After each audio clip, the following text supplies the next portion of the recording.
Hello everyone, আসসালামু আলাইকুম। আজ দুপুরের পর বিকেলের মনোরম সময়ে চলে এসেছি যশোরের অভয়নগর উপজেলার ভাইরাল এই সবুজ সড়কে।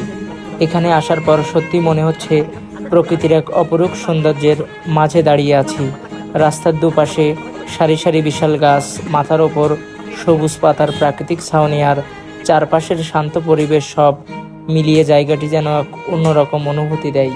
বিকেলের নরম রোদ গাছের পাতার ফাঁক দিয়ে রাস্তার ওপর পড়ে তৈরি করেছে দারুণ এক দৃশ্য।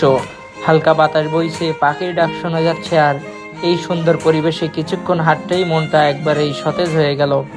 ব্যস্ত জীবনের ক্লান্তি দূর করতে এমন একটি জায়গায় কিছু সময় কাটাতে সত্যি দারুণ একটি অভিজ্ঞতা। যদি আপনি প্রকৃতিকে ভালোবাসেন তাহলে সুযোগ করে একদিন অবশ্যই যশোরের অভয়নগরেই ভাইরাল সবুজ সড়কটি ঘুরে দেখতে পারেন। পরিবারের সদস্য, বন্ধু কিংবা প্রিয় মানুষকে নিয়ে বিকেলে এখানে সময় কাটাতে আপনারও ভালো লাগবে বলে আমি বিশ্বাস করি। প্রকৃতির এই সৌন্দর্য আমাদের সবার সম্পদ, তাই আসুন আমরা কেউ পরিবেশ নষ্ট না করি, ময়লা আবর্জনা না ফেলি, এই সুন্দর স্থানটি পরিষ্কার পরিচ্ছন্ন রাখতে সবাই সচেতন থাকি।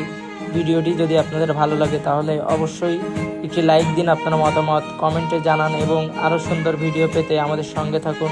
সবাই ভালো থাকবেন। আল্লাহ হাফেজ। আসসালামু আলাইকুম।